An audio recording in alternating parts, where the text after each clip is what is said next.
Welcome to the Today is a Good Day podcast, a podcast to bring you a new point of support as you navigate your NICU journey. Today is a Good Day is here to be a part of your conversations, whether your baby was born prematurely, has special needs, or if your family is grieving a loss. The voices you will hear on the Today is a Good Day podcast are personal stories from people who have been there. Please don't forget to hit subscribe and leave us a review on your favorite podcast listening app. The NICU is definitely a place filled with uncertainty and, as our next guest calls it, fog, blindsiding us and holding us back from moving forward. Brenda Reynolds is a sought-after organization and leadership consultant, coach, TEDx speaker, author, and fellow NICU parent. She is here to share her family's personal journey and to give us tools to help navigate through uncertain times. Welcome, Brenda. Really happy to have you here with us today. I'm thrilled to be here. I'd love for you to tell us a little bit about your NICU journey and how it helped to bring you to where you are today. Looking forward to our conversation.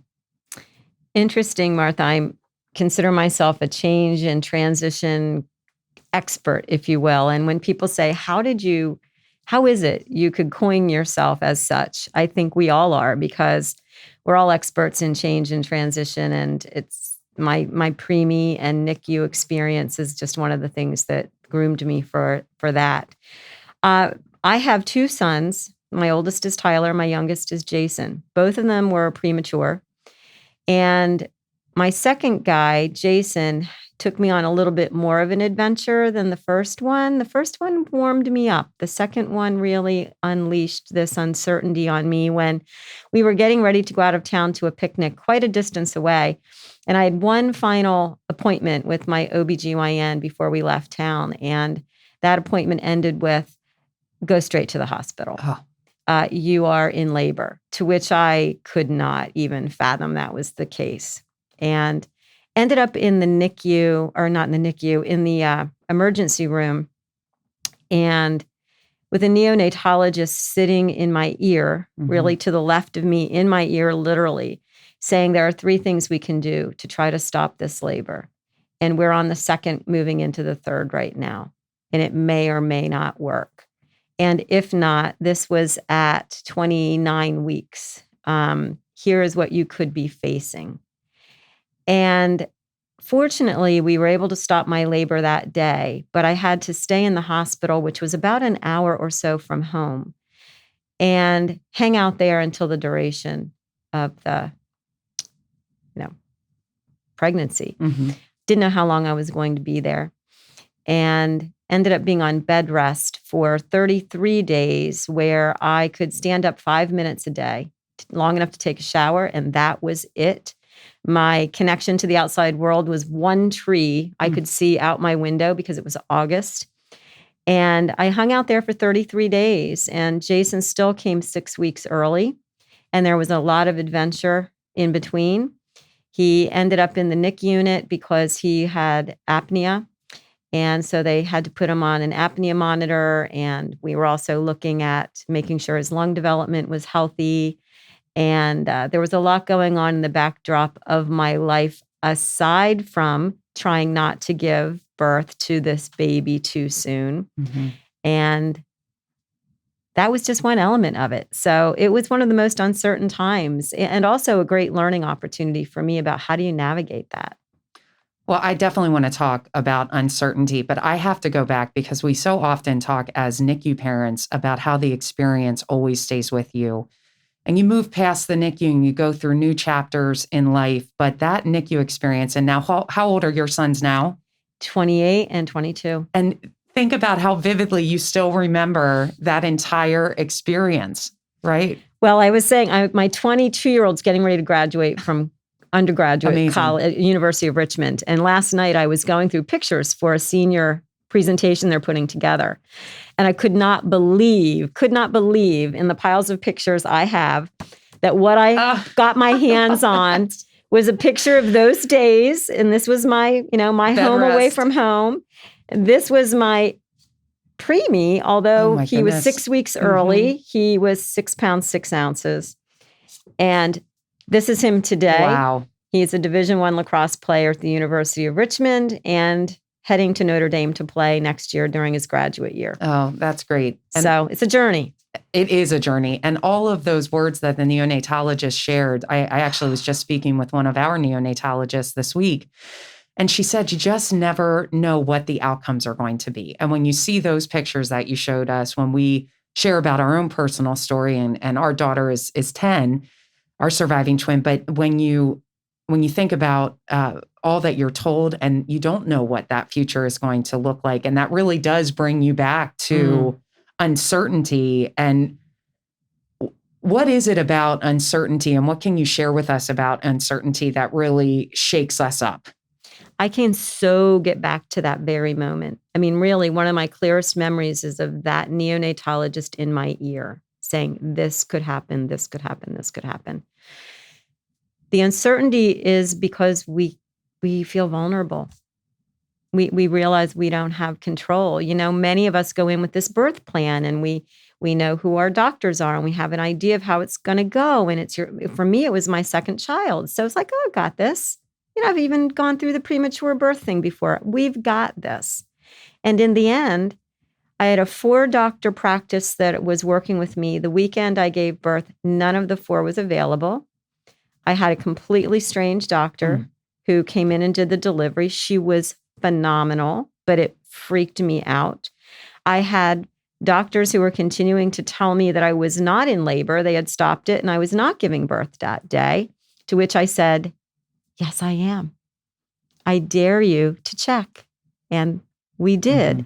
But I think it's that vulnerability of not knowing what's coming and feeling no control over it whatsoever. That is so true. I mean, I'm going back to our personal experience, and we were told on day 3, our daughter had grades 3 and 4 brain bleeds and might not be able to walk or talk or what her future would look like. And I remember for so long, not sure if the movements she was making were reflex movements or if she was actually reaching for toys or what she was doing. And now she's 10 and she's doing great. But that uncertainty lived with us. And I remember Paul and I used to say, we're not going to jump ahead. We're taking this one day at a time. But I know in what you focus on, and I'm so excited to learn more about this, but you've really coined the term of transition fog. And I know that you did a TEDx topic on this. Can you tell us what transition fog is and where did this whole concept come from? It's a term I made up, and it came from several periods in my life where I felt like I couldn't see the path forward. I think my experience with the NICU and those days where not only was I trying not to have a baby, my older son was getting ready to go to kindergarten, and I was away from him for that entire month. I really wanted to put him on the bus to go to kindergarten. Wasn't sure I was going to be able to do that. We were selling our home. The sale of the house fell through ultimately after we had already put down a huge deposit on our dream home we were building. I never saw our home being built. My husband lost his job. I mean, all of that was happening in that 33-day window. And I was helplessly sitting in a bed in the hospital, not knowing how any of this was going to turn out. Talk about uncertainty. Right? Yeah. Like, what about our jobs and our income? By the way, I was a consultant even then. So I was running my business from the hospital bed. And the nurses at the station were my admins, really. Yeah. They were taking faxes and running them in. And I landed AOL as a client from the bed that year. But my client was having a heart attack because every time I was on the phone with him, I'd go into labor and they'd have to rush in and everything had to get put under control again. And we still laugh about that. But it was a really foggy time. And then flash forward many, many years later, I was in the midst of a divorce, and that came at me unexpectedly. And I have a very vivid moment of sitting with my face in my hands and not being able to think about how does this look? I thought that period when I was having Jason, I remember saying, if I can do this, I can do anything. And then when the divorce came along, I realized I was back in that foggy place where I couldn't imagine a month from now, let alone a year from now, let alone what my future could look like. So it was like a big fog rolled in over my perfect life plan again. And, as Woody Allen says, you want to make God laugh, tell him your plan. Right, right. What's so important about what you're saying, though, to me is, yes, we have a NICU experience, right? And that just rocks our world. You have a baby in the NICU. It's not expected in a lot of cases. It's not where you want to be or anticipate being and spending an extended period of time. But then add in life, jobs, living situations, siblings, older kids at home, all of the different chunks of life that are added on top of having a baby in the NICU. Exactly. Right. And how do you, so when you work with people and talk with them and help them through this transition fog, what are some tips that you give to them to help them through that transition fog? First of all, I normalize it, right? The fog comes from two things. It comes from our not knowing what's next, and then all the emotions the not knowing stirs up. The anxiety, the worry, the fear. So true. That just overtakes us. I mean, that's why we really can't see too far forward. So it has to do with the psychology of what happens to us.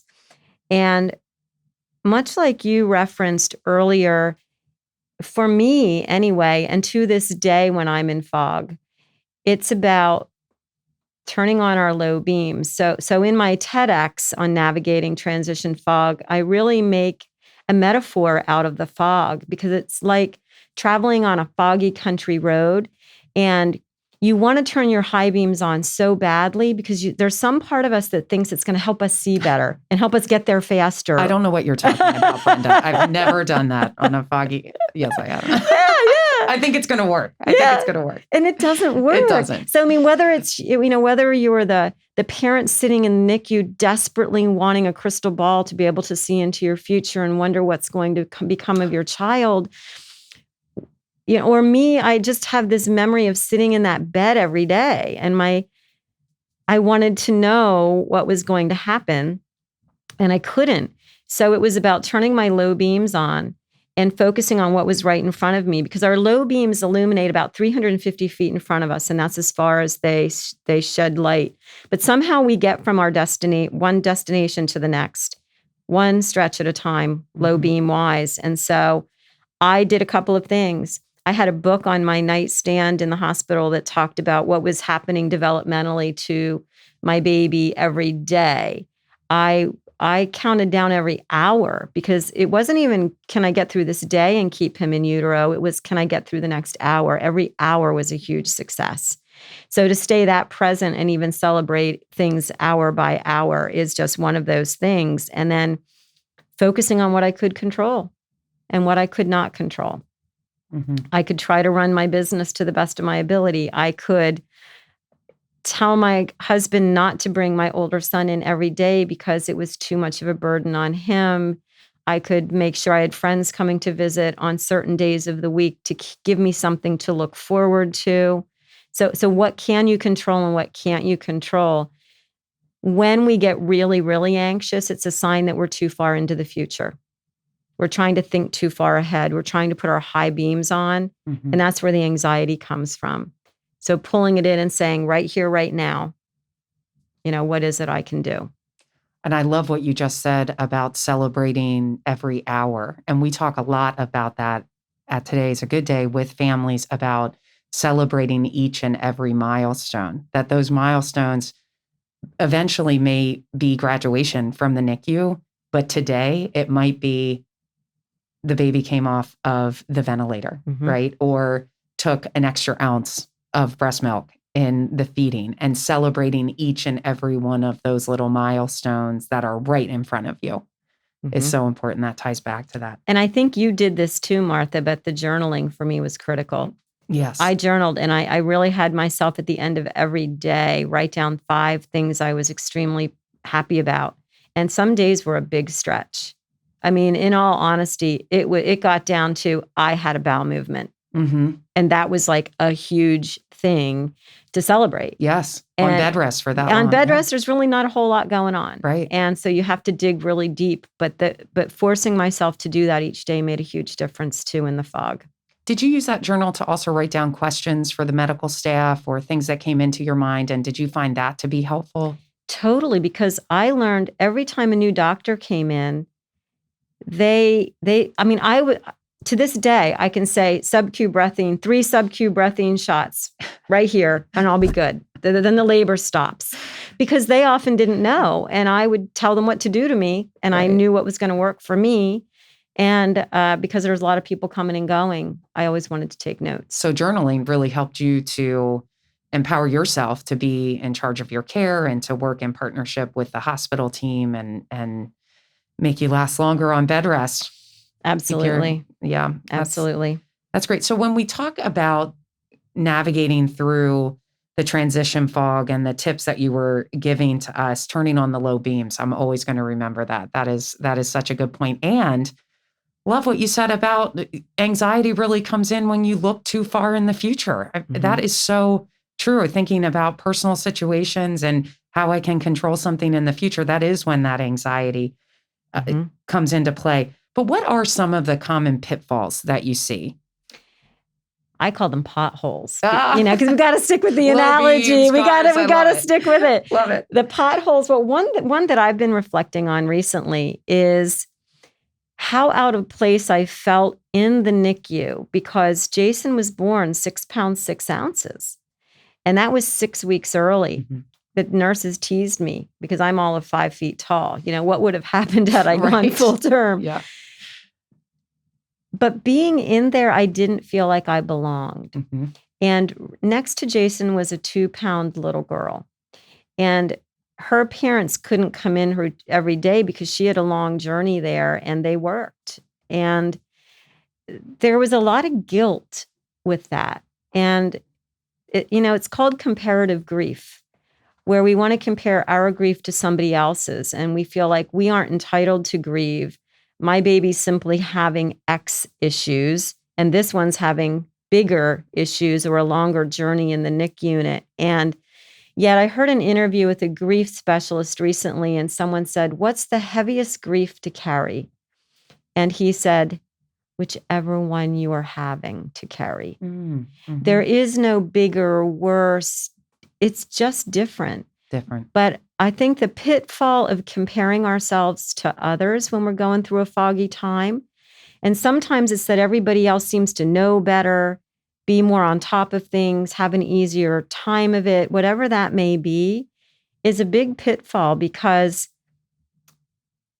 we're seeing one aspect of who and how their journey's going, but we're not seeing the whole journey. So that is one of the biggest ones. The other one I would say is the negative self-talk. And that just, we talk to ourselves worse than we would ever talk to a friend of ours. We talk about what we should do and what's not. Maybe we're having trouble breastfeeding and then the negative voice gets triggered, or I'm home trying to get my son off to kindergarten, but I'm feeling guilty that I'm not in the NICU unit. And then when I'm in the NICU unit, I'm guilty because I've spent 33 days away from my older son and he misses me. And, that controlling that negative self-talk is just another pothole we need to be mindful of. Do you have any tips for controlling that negative side, that self-talk? It's trying to help us. So don't hate it. It's trying to protect us. And yet we sometimes we can't really make it go away, but we can turn the volume down on it or talk to it. I do this little bit of okay, I know you're trying to protect me. Now go away. And I don't need you today. Like, we're good. And as woo-woo as that may sound, that voice doesn't really go away, but we have to convert it to stop shoulding all over us. And I had a practice years ago where I noticed going through the day, it's easy to track everything we didn't do, what we still have yet to do, what we should have done differently. And that is depressing. And I began to say, wait a minute, I know today was a good day, to use your motto. Let me retrace my day and think about all of the things that represent progress, everything that's going my way, everything I have to be grateful for. And honestly, by the end of that talk with ourselves, you end up saying, damn, I am good. Mm-hmm. This really was a good day. And so sort of converting that tendency in our Western culture to go to problem solving and looking at the negatives to really looking at the progress we're making. Well, and that's where the journaling comes into play again, just throughout life, right? Mm-hmm. And taking a minute to write down what you're grateful for, something good that happened today. We do that with our daughters around the dinner table at night and go around the table to say some things that we're grateful for. And it's been a really fun practice for us to do as a family, just to remember those positive moments of the day. And to allow ourselves to have a bad day. Mm-hmm. I really feel the need to say that because I'm going to sound like rose-colored glasses otherwise. There are just days that are going to stink. Mm-hmm. And to let ourselves feel all of that, because we need to feel it for that to move through us, or we get stuck in it, or we tamp it down. And then we start, we think about people who then start having mental health issues and depression or overriding anxiety. And so we really have to not beat ourselves up if we just have a bad moment and we have a bad day, because there will be those scary times and those days where we just can't hold back the floodgate. Absolutely. Absolutely. Going back to that idea of fog, we all know what fog is when we see it driving down the road, all of that. But you actually use the word fog as an acronym. Mm-hmm. Will you tell us what it stands for? I will. It ends up being a freaking opportunity for growth. And we don't look to have it, and we don't see it in the moment. Nobody's sitting in a NICU unit looking at their baby in the isolette and thinking, gee, this is a great opportunity for growth. Right.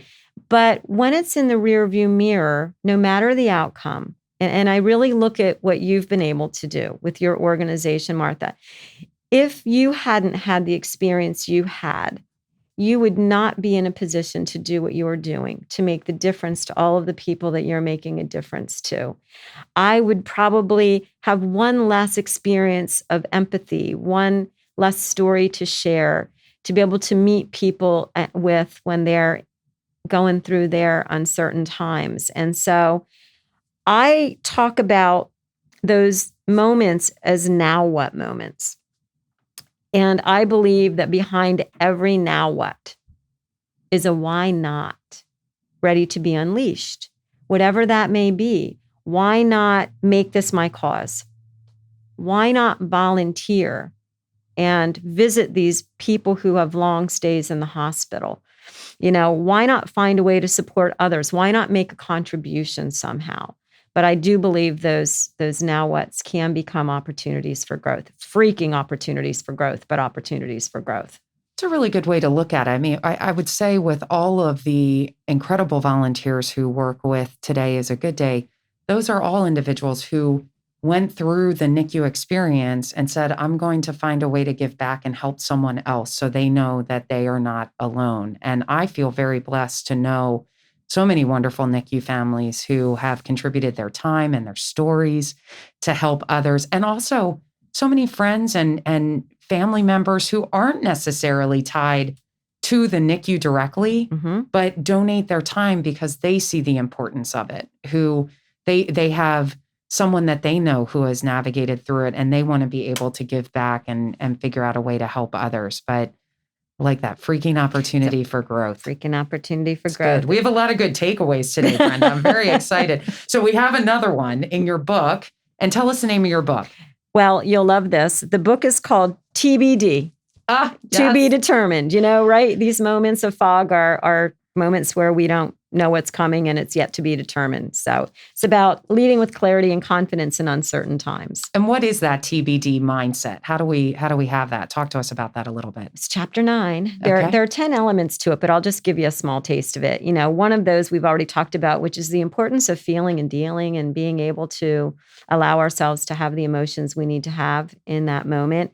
Another one is to give ourselves what we most need. And this is a question I would invite parents to ask themselves each step of the journey when they wake up each day. What do I most need and want today?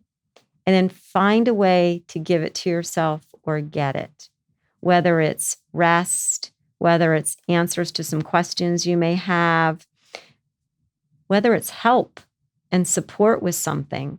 I think we can be afraid to really give ourselves what we need, but we stand around and wait for someone else to know that we need it or figure it out for us, and that's not going to happen.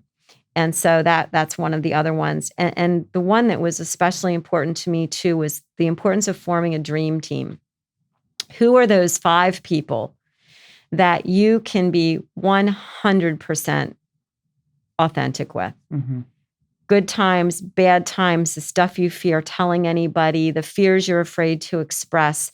But I equate that to who are the passengers in your car going to be on a foggy road. And you want to have certain kinds of folks in that car when you're going on that terrible journey. And whether it's, I had a good friend, one of my dearest friends still, Teresa, who had 2 children. She herself had been in the hospital and lost a child. She delivered it to full term, and that baby did not survive. Went on to have 2 other children.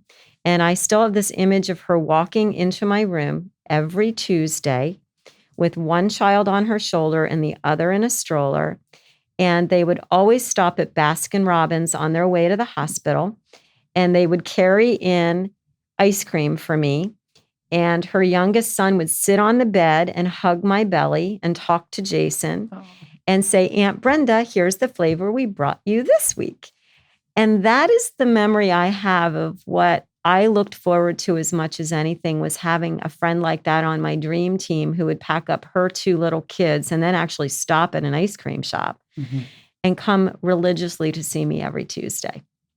And for NICU families, it may be a best friend, a mom, a dad, parents, family members. Mm-hmm. It also may be members of the medical team. Oh, for Someone sure. that you feel comfortable with to ask questions and talk to about your baby, and you feel as though they are helping you to understand with language that makes sense and walking you through what's going on with your baby. So I think thinking outside the box a little bit and just making sure who that dream team is could include a lot of different people, for sure. You're triggering something important that I'd like to share, if you don't mind. Sure. It's a story of, there was one day that I was having a particularly bad day in the hospital, and there was a nurse who worked that weekend shift. I called her Battle Axe Betsy.